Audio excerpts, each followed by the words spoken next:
malamu na leo njoleo, chers internautes, bonjour chez vous. Bisika nyoso bozali, bozolanda biso. Tozali bongo na esengo lelo ya koyambela bino lisusu moyimbo kamoko o aye vraiment pour kolobela biso ezali ba actualité politique présente. Donc alors nous allons vous recevoir pour vous Dieudonné Kaninda, il est bongo azali activiste résistant, plutôt défenseur des droits de l'homme. Et azali lisusu acteur politique indépendant, mais mingi na ngambu ya cash ndeto kopesa ye déjà. Bonjour ndeko Dieudonné. Bonjour maman Rebecca, bonjour na balandi nyonso ya Léo Njoleo. Na sepeli na titre pe ya émission Léo Njoleo pour valoriser ba valeur culturelle na biso na swahili ezali langue nationale ya biso. Ezali esengo mingi to panza vraiment patrimoine na biso, c'est un peu ça. Donc pour na bandeko bazolanda bazo comprendre te lelo eza lelo. Donc comme émission zolo ba lelo eza lelo, donc lelo eza lelo to komeka un peu kota maele pe kopesa makanisi ko analyser ba actualité de l'ère ezoleka na mboka na biso Congo. Voilà, nous allons analyser les actualités de l'ère ezoleka na mboka na biso yango to lobi bongo leo njoleo. Donc lelo nde lelo bongo ko yambayo awa na période o ya confinement, donc tozali pe na intérêt mingi parce que toboyi pe ba ndeko balanda kabiso libanda mboka bazanga ba émission ya kotala tozolobela bongo politique, ozali bongo acteur politique, ozali na ba casquette moi mingi, mais toujours des casquettes na yo lelo. Il y a activiste résistant, défenseur des droits de l'homme, et puis na acteur politique indépendant. Le Lobongo, ozali proche ya cash. Tolo bela ba sujet belé hein, mais to bandana no moko ozali proche ya cash. Tango tozolo bela cash, tozomo na IDPS na INC. Relation na bango lelo ekoti mbutu ndeko Dieudonné yo koloba nini d'abord avant to avancer na ba question mususu. D'abord kolobete relation ekoti mbutu ozali un peu na moi mobunga muke. Faut que expliquer baimboka sur ce qui se passe réellement na océan ya Libota.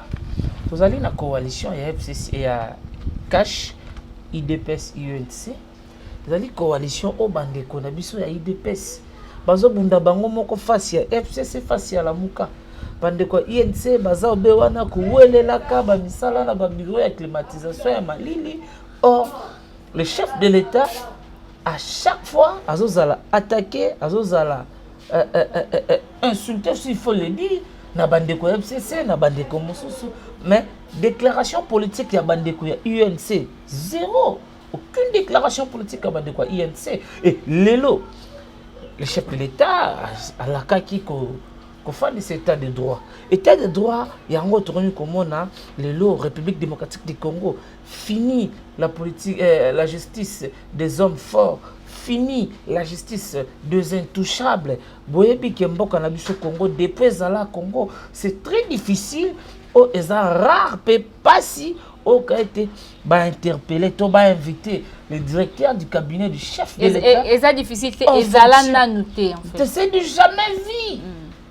Le directeur des cabinets, il a été invité comme renseignant, mais le parquet, Monique Bendu, sa culpabilité, ils ont pesé grave sur lui. C'est alors retenir en détention préventive. Donc, INC, pour faire la part des choses.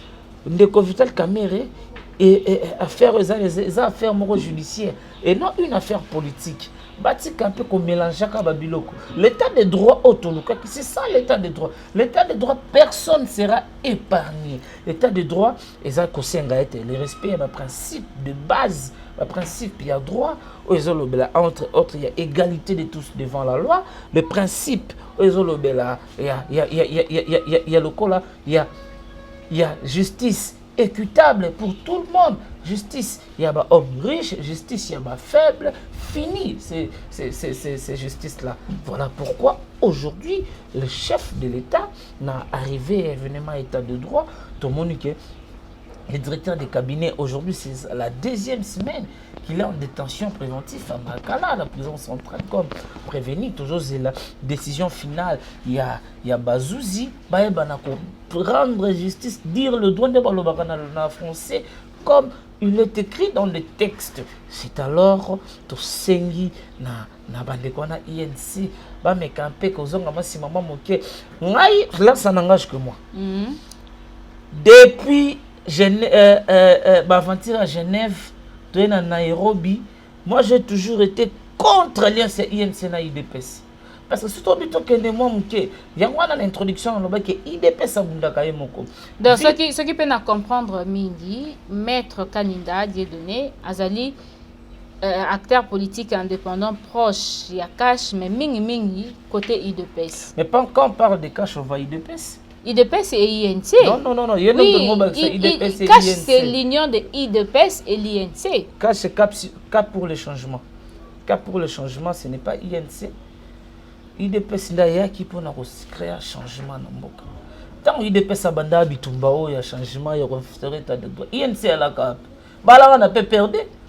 Comment on parle de Cash INC? Mais Herba Kendaki Nairobi, comme on est après Nairobi.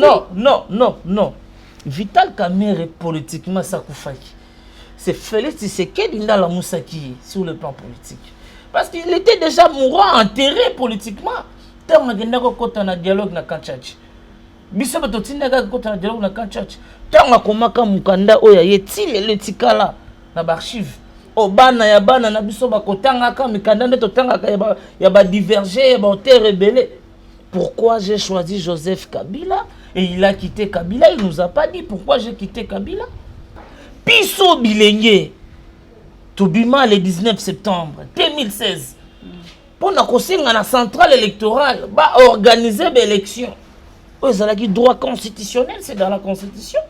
Ils ont dit avant l'expiration du mandat, 90 jours avant l'expiration du mandat, on doit convoquer les élections.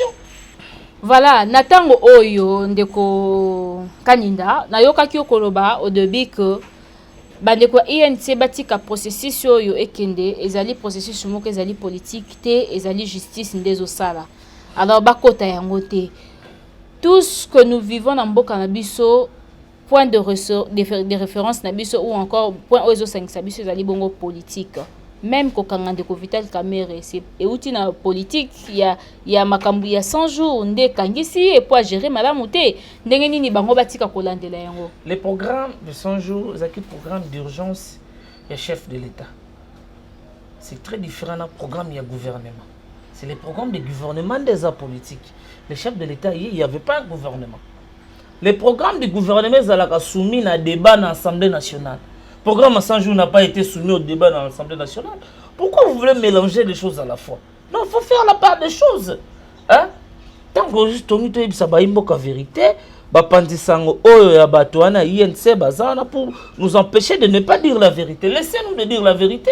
C'est quoi la vérité en fait? La vérité, c'est que j'étais en train de dire le 19 septembre 2016. Biso bilenge tobimaka na nzela pona ko senga élection ndeko Vital Kamerhe bima traita biso ba drogué biso bilenge to sengaka nanga en complicité na monsieur Kabila Vital Kamerhe na dialogue ya Kanchachi ba benga biso ba drogué monsieur Vital Kamerhe non ce sont des jeunes drogués pour to senga ki droit ezaki ya biso que ba organiser ba élection et le il fait devenir donneur de leçons tant balo ba que c'est un animal Kamerhe c'est un animal politique il va répondre comment hein?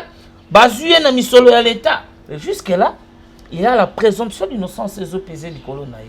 Mais, moi, j'ai un peu beaucoup de réserves à Kolobela, Makambo, il y a commenter, analyser, à faire ça sous l'instruction devant procureur qui sont les procureurs de l'État de droit. Il y a les magistrats de l'État de droit, et puis il y a la président de la République.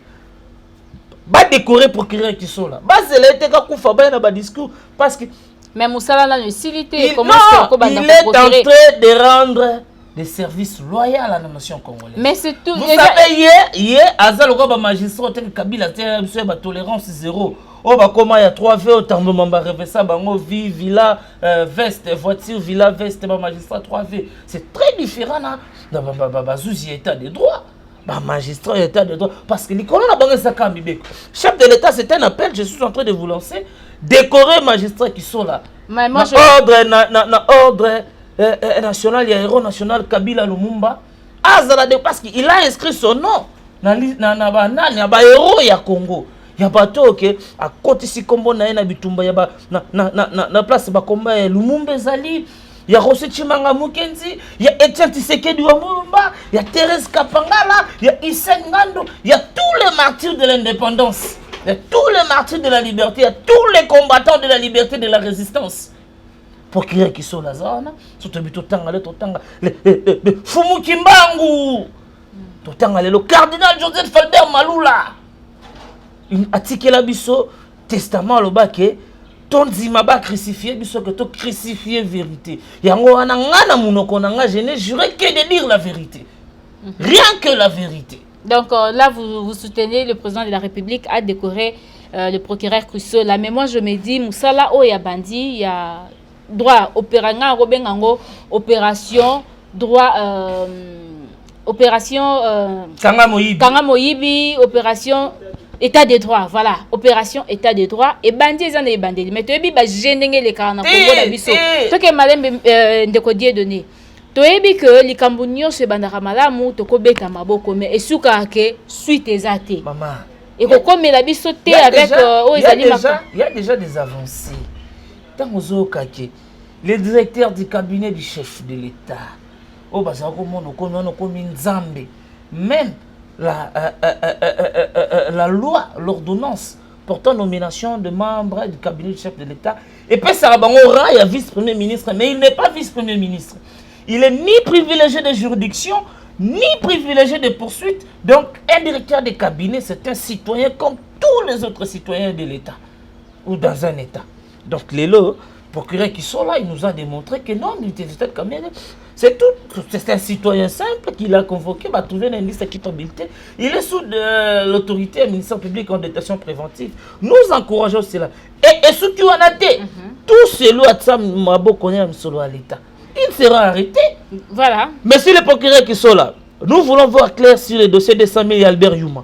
Ils sont nombreux. Nous voulons voir clair sur le dossier et affaire sans chantier. Oh, bazo ni solomboka, bakabola yango na ba poche na bango. Oh, peuple congolais zo souffrir. Les tout puissants, moto ya foner. Oh, misola l'été comment il rola libenga na ye alia konde nga lingi lelo.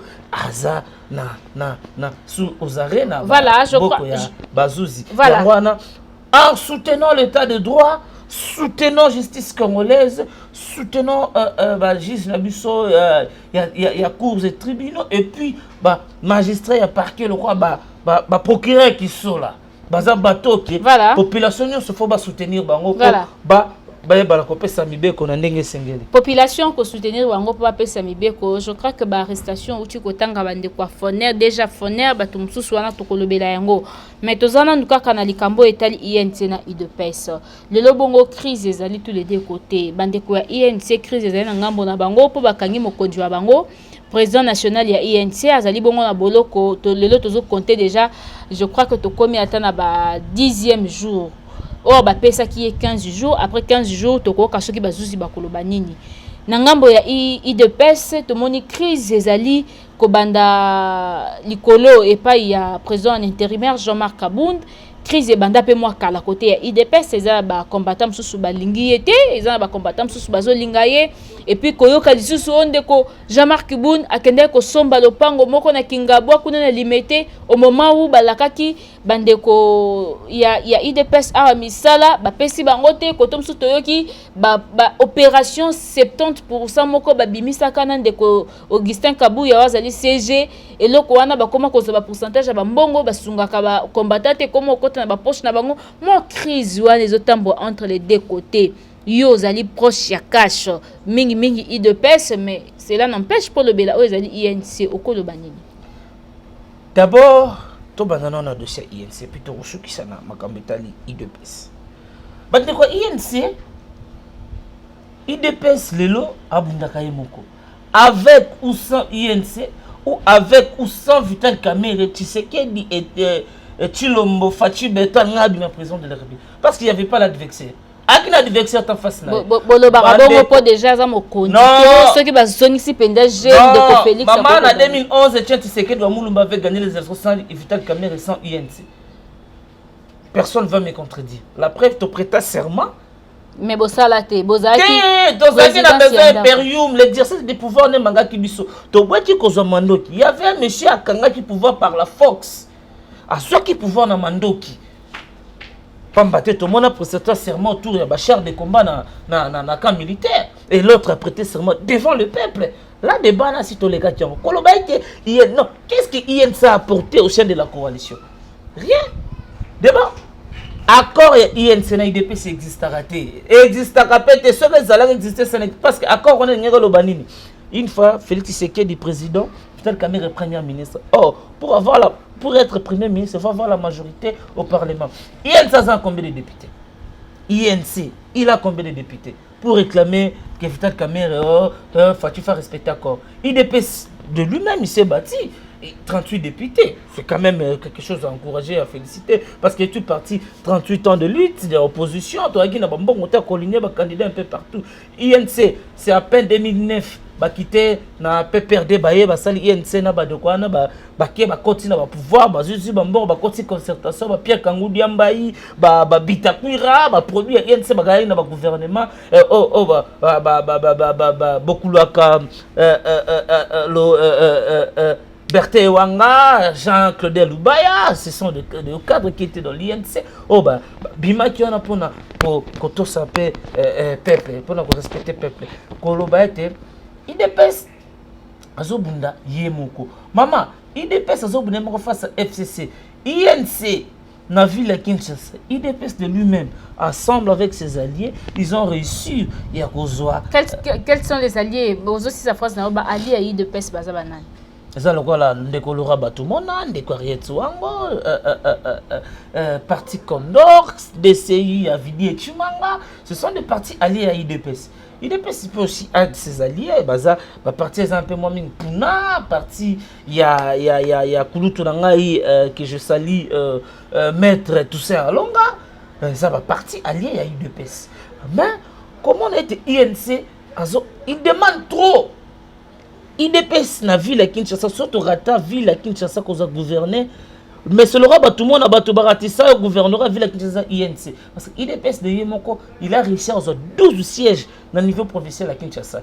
IDPS, INC soit combien de sièges? 0 siège. Maintenant, IDPS là qui est au bout de la face à FCC, na candidat FCC là qui est Gentini Ngobila. Gentini Ngobila, FCC déjà là qui n'entend le nombre de députés Boyebi et Sali. Plus les députés ne sont pas votés que 29 députés qui va passer qui va voir et ça qui est INC le Gentini Ngobila Abima gouverneur de la ville. Ce qui est l'autre aux INC mais INC quel rapport y a-t-il INC dans le niveau de cash qu'est-ce qui nous apporte bakena Bukavu za fief na bango bakesa l'alliance bazana vice-gouverneur batikeli afdesa bati gouverneur titulaire talasco INC la IDPS to la kisi batu na face à monde que Kassai c'est IDPS as gouverneur na Kassai oriental je cite Jean-Maou Jamouteba vice-gouverneur na gouverneur baza batu ya RDTR ya eza dirigé na maître Sylvain Mutombo ministre délégué na défense et puis bandeko wana baza lisusu IDPS a su gouvernorat. Il y a moins qu'on a été INC.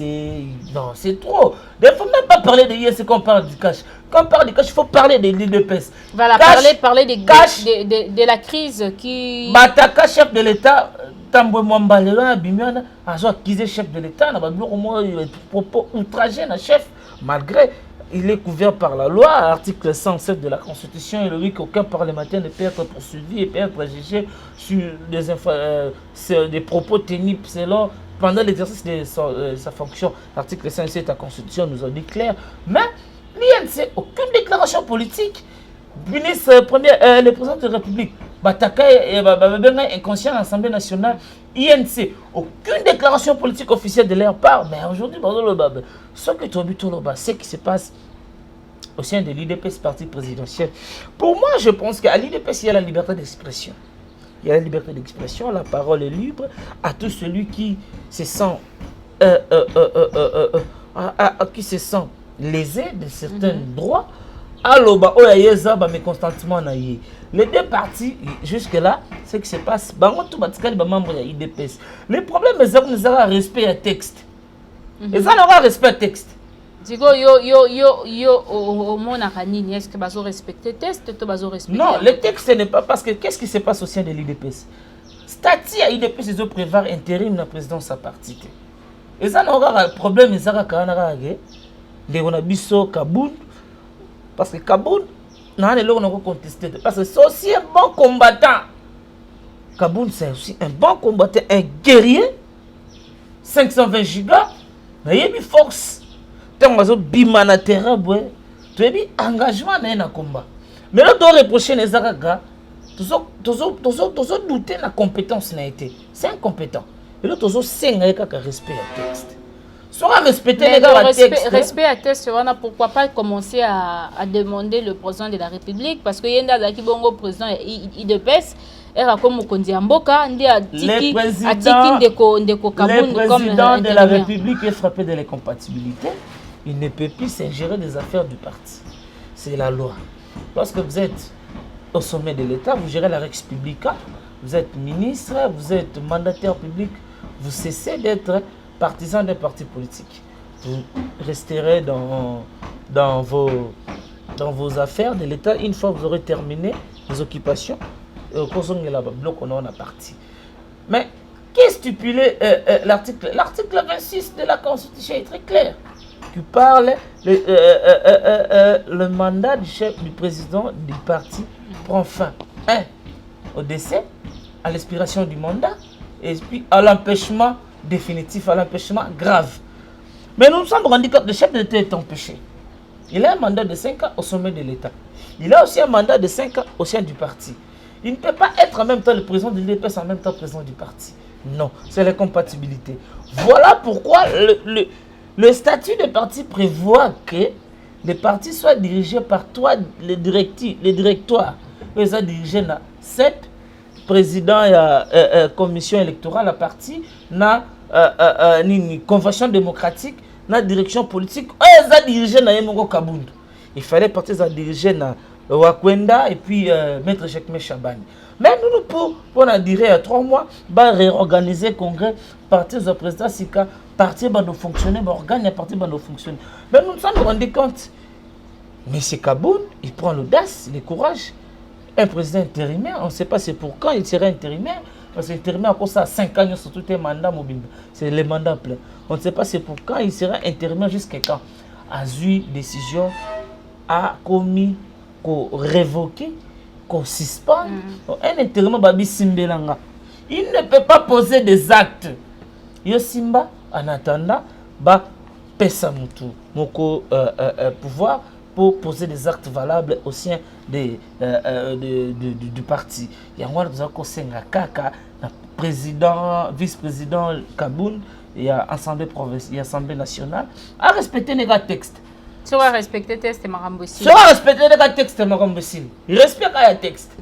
Pour nous douter Nazate, sur la dit même Paul Chilumbu. C'est sur le respect des textes. Mais Paul Chilumbu Azali bongo suspendu, mais il y a le baki bongo aboli suspendu. Il y a des gens Kaboun.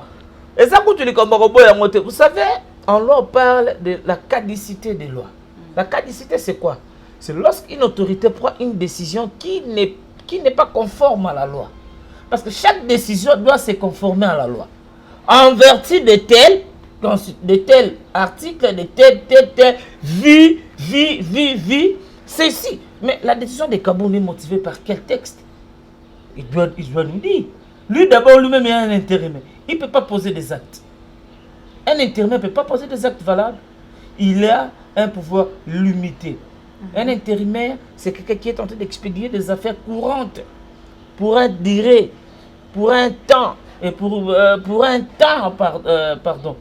Et ça, on va pécier à expédier des affaires. Après cela, il sera rétabli dans ce droit. Voilà. Président Kabound, ça respecter les textes. Marambosili. Voilà, nous n'allons pas continuer à rester là parce que tous les sujet moins belé. Tout le bien le résultat 100 jours les chefs de l'État. Le lobongo, peuple congolais a zéla qui banda le mois de décembre, bamona ba saut de mouton et sili, bamona maille kitoko ekoti un peu partout, courant malamu ekoti un peu partout, ba école il y a bien et ba bongisi ba école msusu et puis processus ya makambo etali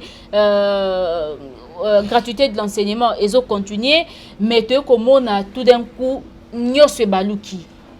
D'abord bandela ezate ba saut de mouton et silité et puis to komo mona nde ba komo kangama.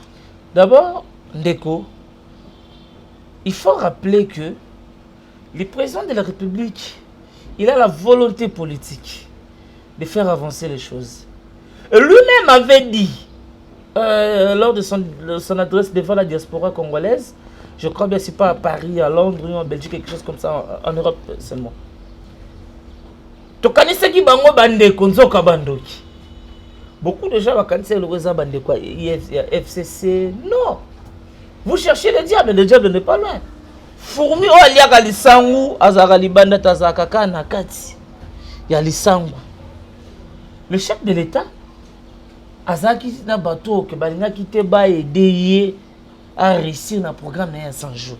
Parce que si il arrivait, il réussit dans son programme de 100 jours, les l'échec pendant bateau musu bateau lora ba FCC va disparaître. Hein? Vital Caméra, ils vont disparaître. Peuple congolais n'a pas la gratuité de l'enseignement, c'est une vérité palpable. C'est une vérité palpable. Une réalité. Il y a eu beaucoup de témoins, beaucoup de messages des parents. Hein, ba mama oyo bazala qui na sengo. Il y a gratuité d'enseignement après ba confinement, il y a marambo bandio komi non, gratuité de l'enseignement. Aujourd'hui, le chef de l'État, président Félix Antoine Tshisekedi, est l'homme le plus touché de la République. Il est l'homme le plus touché de la République. Aria boye pandémie, akobaluka boye katakatanga kuna batumboki, akozonga boye mandatse mipe awa, akobaluka boye papa qui n'a chef à maison civile à Koufi, à Kozonga, maître Mukendi Joseph, des proches collaborateurs, donc il ne sait pas par où commencer.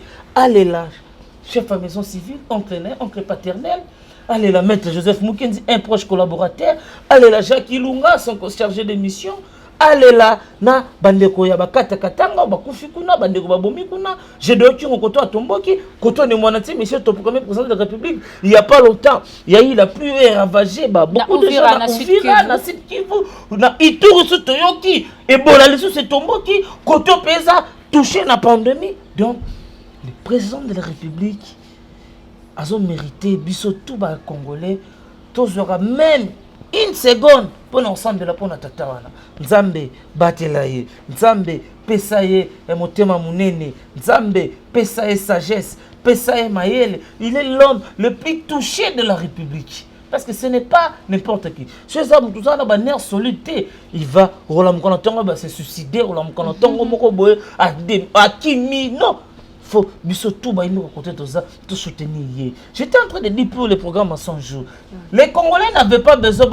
On a interpellé numéro 1 Africas, on a interpellé les DG de la Robank, on a interpellé les DG de la Foner. Non, les Congolais avaient besoin. Les lots inauguré sur des moutons. Les lots école telle et si là qui les lots provision et maillot va promettre sur le lemba imbu et si les lots courant économie stable les lots logements sociaux balaka ki batu banda ko tongami lelo population congolaise va vivre bien mais le chef de l'État il a des gens autour de lui bazo aider ils sont là pour na bama bumuna bango osoka mutu akomotel misamwa na mulaye ya dollar pendant que population ils ont souffert population ya Uvira maye côté li bango bazo ba baby si la bloc la bango bazo zela soutien ya chef de l'État osoka population azo zela batongela bango ba logement ba mai ba courir kota par-ci par-là mutumo azo somba chaînette ya diamant ala tisamolonga ni na ye pendant que population zo souffrir. Vous savez en quoi sert d'amasser tous les biens de ce monde si au Koufi riche mais sans honneur au lieu de mourir pauvre mais avec dignité, avec valeur. C'est anormal. Gandhi a dit le monde ils ont bilei pour na batu nyonso mais ceux qui batu bazolia te po nini égoïsme lokoso yo mutu moko zo kanga 200 millions de dollars maman yo mutu moko pendant que population ils ont souffrir kende au moins la population ya Kisensu nde bazo souffrir ndeko gouverneur vice gouverneur za moko ya banga moyo fumu ya banga moyo est-ce que otenaka compte la population ezate ko la biso ba langage moko bana kini non population bana posa balia population bana posa balata population bana posa balia ezate que yo gouverneur obando kabola balosu ça là en sorte que créer politique système et qu'on permettre que même après yo ozalate population continue à lire on lit au pesara bango bambisi la ki sa bango ko péché soko la ki si bango ko péché et qu'on ça la sorte que yo ozalate ba kolia parce que le lozo médecin sa bango za mutu soko le nzamba bengi o médecin sa bango na baloso soko ba kusuka wa na baloso pesa bango misala créer ba emploi ozala ki yo kei tala tango ba jiraka misala ya l'état il faut tikabilembo. Faut-il Kabilembo dans le bien. On peut tout parler de Kimbuta, mais Kimbuta, c'est notre centre de dialyse. On peut tout parler de Kimbuta, malgré mes gestions à Géraville qui y a mais les gens ont préféré Kimbuta Kengobila, la ville à Kinshasa. Ils appellent des gens comme ça, ils préfèrent Kabila. Non, là, ce sont des envoûtés. Si vous ne savez pas, ce sont des envoûtés. Parce qu'à l'heure actuelle, son préféré Kabila, soit il est envoûté, soit il est idiot, soit il ne comprend pas ce qu'il dit. Parce que koluka kabila zonga koluka kamwina sa pezonga koluka kabila zonga koluka phénomène de rouge zonga ba milice na ba kaka na robeta kabato koluka kabila zonga koluka ba impayement continue na ba onatra du jour au jour ba grève continue koluka kabila zonga eza koluka que koluka ko benga na bana ba classe bana ba 2 ans nous avons tous été dérangés le gratuité de l'enseignement nous a permis à ce qu'aujourd'hui mais le plus démuni ba famille ba na possibilité te otinda bana na bango na etelo ba yekola ta alphabet ABCD ce qui est lo maman yo ça mo pandisango au moins ka rubrique les kaka na ba chaîne na télévision benga ka je ne sais pas si c'est boulou et que si c'est quelque chose comme ça parce que tia ba congolais ba micro ont senti que les congolais niveau ezana assez pour relever ce niveau faut récupérer la génération ezana assez récupérer cette génération côté la bango gratuité et enseignement au moins congolais nyonso azata na niveau ya koyeba kokoma ya koyeba kotanga et so tangi ba SMS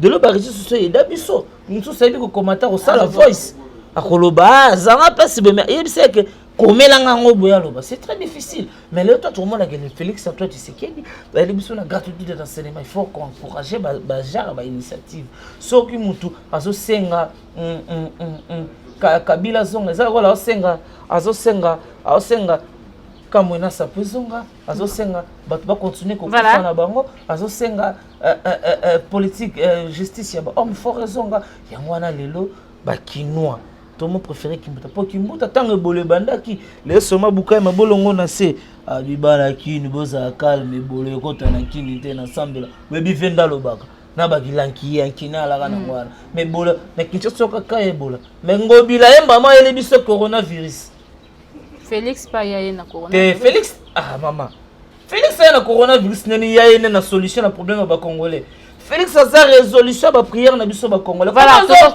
Félix nangobila. Félix même tatina ki ba député collectif ya 29 députés ba voter ngobila na tête ville. Félix a proposé ki bango lora ba tout monde. Ba boye Tozo ke Malembe die donné Kaninda, Tozo ke Malembe. Le président de la République, c'est vrai que yé atinda ki batoté mais ba makambo mingi ozo marché tout autour de lui. Nous et les Congolais, na Congolais oh bazo yaka ko chila kapso makelele mama Rebecca botun lepso na mokonzi amboka likambo yo to mona yango clarté c'est lui qui est le garant de la nation le lobongo de ko Félix Ozali président de la République a nommé un Camerounais au choix à poste et à coordonnateur de la lutte contre la corruption. Pourquoi au moment où na Congo tozana ba juriste, tozana ba homme de droit, tozana ba professeur ya minene ya université de Kinshasa, o bazali na qualité, voire même de Koluzolo Bambi, pourquoi pas ko zongi sa na poste wana parce que yenda sala azaki na poste wana à l'époque ya ndeko Kabila. Pourquoi pas? Pourquoi ko un étranger ko ya ko na poste wana zapo akanga ba congolais sans pitié, alandela ba congolais sans pitié to ndenge nini lobana. Je salue mon professeur Emmanuel Javier Luzolo Bambi. C'est un éminent professeur c'est une tête que le Congo aura toujours besoin. Il y a Batobaye, la Bongo. FCC barna ba professeur, mais il y a des professeurs intègres. Oh, beaucoup de jamais trahir science pour un intérêt quelconque. Donc, le professeur Luzoloban, un homme de valeur, l'homme de la tolérance zéro, l'homme d'Ankenga de Boulou, tout cas qui dans la période du ministère de la Justice, il avait ainsi un peu de mettre l'ordre dans le secteur Rwanda. Nomination, il y a Aker comme la coordination, il y a anti-corruption, maman. Dans l'équipe nationale, Nabiso Léopard, Bazok entraîneur étranger, le Claude de Roy, Depuré, Patrice Neve, ce sont des Français. Aucune personne, aucun Congolais, à l'Obaka, que Congo Tozana va entraîner, Congo peut s'agir va entraîner. Mais si on a une expertise étrangère, cela n'est pas dit que Congo n'a pas de juristes. Hein? Bah, minimiser le Congo, je vous dis, nous avons des éminents juristes, hein? Des grands professeurs d'université, des grands avocats au travers le monde. Baza est belé ou baza est pâté dans le domaine où il y a la profession d'avocat. Non. Ce qui est chef de l'État, il a estimé que bel et bien que c'est le monsieur Okobalanana visionnaire. Mais en quoi constituerait un problème? À minimiser juriste congolais dans son cabinet. Azana maman Tumbabouacha, madame Nicole, Azana juriste mounene, professeur d'université, hein? Na gouvernement. Il a nommé autant de juristes. Maître Toundeka Senda, c'est un juriste, un éminent juriste aussi, un avocat brillant. Ceux qui sont sous na ministre délégué à la défense, Maître Sylvain Moutombo, c'est aussi un juriste, un éminent juriste. Donc, si c'est là, si ce point, il n'y a pas un débat. Si le chef, il fait appel à l'expertise ministérielle étrangère, ce n'est pas mauvais. Le président, l'ancien président Mobutu avait des avocats étrangers. Ça n'a pas causé un problème. Il avait des médecins étrangers, des Européens. Ça n'a pas causé. Moi, je pense que le débat n'est pas là que non, les juristes. Papa, je pense qu'il parle beaucoup pour rien dire. Papa, là, vous parlez de Papa Molière. Ah, c'est vous qui le citez. Ah, moi, je ne pas citer. Papa, là, ceux qui n'y a, ceux qui me ceux qui peignent tabac. Il y a des gens Bandeko.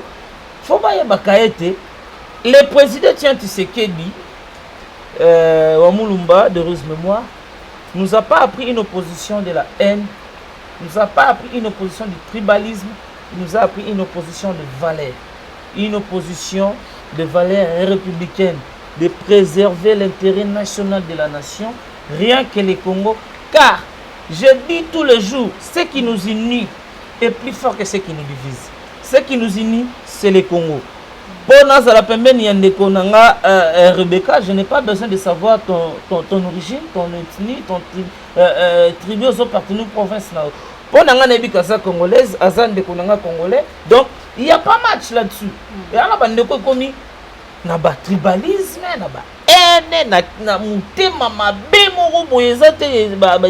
diabolique, satanique. Nous, dans ce pays, nous avons fait l'opposition. L'opposition, la biche, c'est l'opposition centrée sur des valeurs, sur tout ça qui position qui a pour critiquer quand ça donner des pistes de solutions. Mais nous avons aussi proposé le gouvernement. Dans la minute soyo, le pays est attaqué la guerre sanitaire. Tout ça la guerre sanitaire. Tout le monde ça. Coronavirus non. Voilà. Tozo continue toujours na dossier à Mokonzi Mboka. Tout autour de lui, il y a le bibongo bande ko ebele pe bazali bazo sunga été. Mais to moni bongo mikolo yo makambo nyoso ezoleka et pas ya Mokonzi Mboka tozo yamba yango à travers son chargé de communication ndeko yamba voilà son porte-parole. Son porte-parole. Na habité est-ce que au kolo banini communication ya Mokonzi Mboka ezali malamu chargé de communication, c'est une dame de l'INC, Madame Lydie Omanga. Son porte-parole, voilà, son porte-parole. Non. Porte-parole est à part. La chargée de communication aussi à part. Madame Wana n'a habité. Bazo Lukaba est chef na Babylon Romoro Bezanga Sens. Parlant, il y a sortie médiatique, il y a porte-parole et chef de l'État. Le porte-parole hier, nous l'avons suivi. Na réunion soit le baki pour un prolongement il y a état d'urgence à Sengaki ouverture il y a parlement ba meka kofanda mais congrès na parlement ba Sénat et l'Assemblée nationale faisons ba meka pour revoir pour évaluer si l'état d'urgence peut continuer, si l'état d'urgence peut s'arrêter ou peut prolonger. Voilà pourquoi bandeko wana ba autorisaki bango ba parce que le chef de l'État suspendaki ba activité tout au-delà de 5 personnes et à 20 personnes. Yango bazoraki lisusu po bayeba lisusu ko zongisa ba konzi ba député bayeba na kosala musana ba bien mais peuple congolais face na œil vigilant na budget ko bimana. Tozana tozoyeba budget na bima député keba. Vous êtes là pour parler, pour travailler pour l'intérêt de la population, non pour l'intérêt de vos poches. Population d'Alonga et non bino de Bolonga. Voilà pourquoi tous ces députés pour travailler pour le compte de la population et non pour Nababungu Nabino. Vous n'êtes pas là pour Nabama Benga, vous venez de poche Nabino. Non, député, Zoa Maele, Tika, Lukaka intérêt il y a ma poche na bino bolukaka intérêt suprême il y a population. Voilà, nous allons chiter par parce que déjà 45 minutes na biso prévu et koki mais ma matière est silité mais tout le belano likambo ya prolongement ya confinement babaki seli bakinoa 4 semaines et lobby porte-parole ya lobaki yango bongo to yebi biso nyonso 4 semaines moko baki sami lisusu. Donc, eloko eko mema biso lisusu tina ba 4 il y a moins de mai si je me trompe pas tina semaine il y a les 15 ou 20 mai.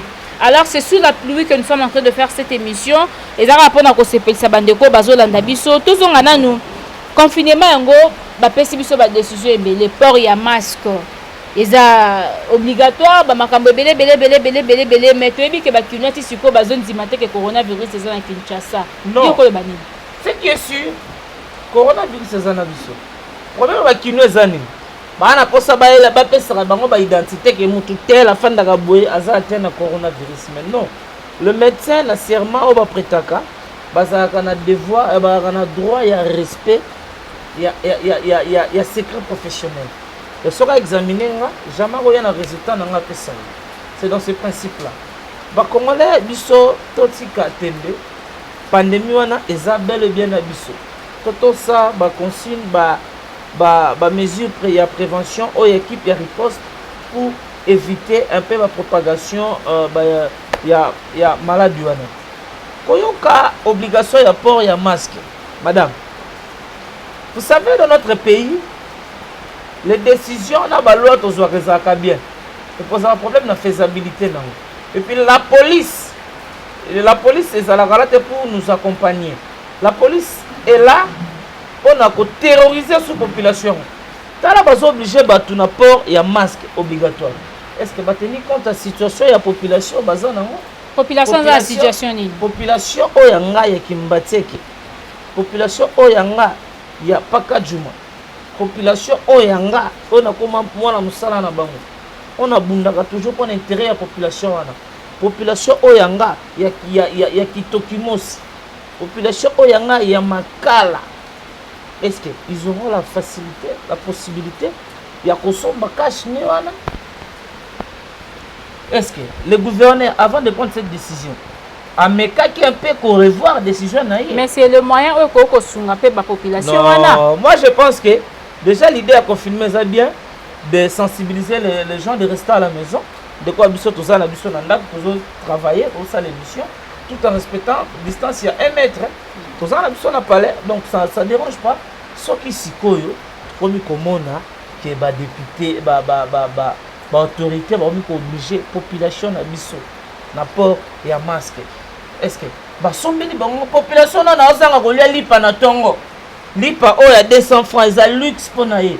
Maman, nasi, il y a trop ville, oza trop mutotambolaka ville Gombe Lingwala Limete na bito soso koma na quartier Kitokimosi na Selembao na bito soso koma na Kinzamfote na Kisenso na kati so koma na quartier Kongo na Ipeni kuna na kati na Bwadi Au moins, comment la population va vivre?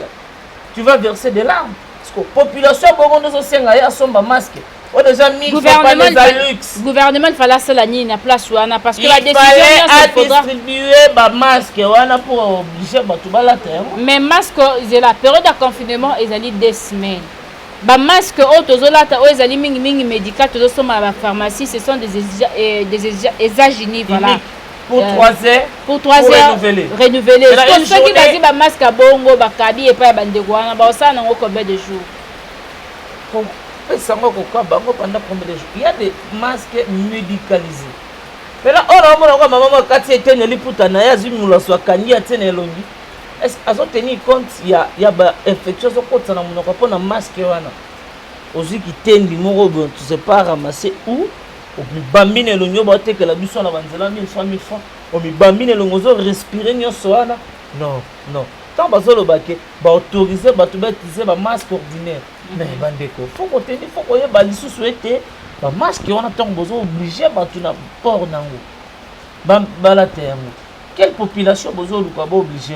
Est-ce que la population déjà sur le plan social, déjà population on sont confinés au PC nous sommes le seul pays au monde où nous tambola na nzela a habiter ni na rolia na ndako batabato du jour les lois zoé au confiné pour na ya COVID-19. Il y a un monde qui sont doute.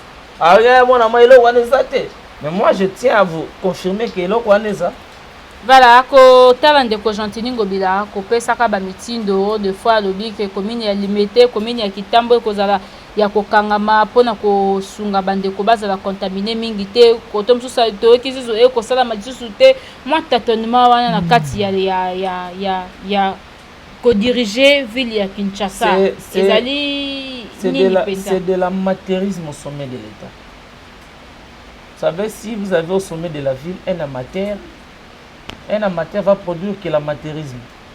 Mais c'est Gentini Ngobila a confondre Yumbi au Kota Utaka na Kinshasa. Parce que Maïndombe, parmi les villes, nous avons mis les Alois, Yumbi, Inongo, il y a Zamba partout. C'est très différent de la ville à Kinshasa. Donc, M. Ngobila, il doit faire la part des choses. Kinshasa eza yumbite eza inongote donc Kinshasa eza Maïndombe la province où il était gouverneur ou commissaire. Donc comme toujours senga na monsieur Gentini Ngobila, nous ne sommes pas seulement là pour critiquer mais aussi pour donner les pistes de solutions pour proposer au gouvernement. Voilà, je crois que c'est par ici que nous allons finir et c'est un peu de proposer certaines choses. La proposition la proposition est que avant de prendre une décision il faut tenir compte à ça une étude de faisabilité et puis à tenir compte il y a situation et la population à lingi azol bamokano il y a ba marque wana aussi à Luka ba responsable il y a couche sociale il y a population entre autres ba chef de confession religieuse ba leader d'opinion bateau va faciliter pour transmettre ces messages à la population, à petit peuple. Parce que les petits peuples veulent comprendre réellement faisabilité dans et puis, il doit travailler en collaboration. L'équipe, il y a riposte. Il ne peut pas se réveiller de ces 4 matins, on va confiner Gombe.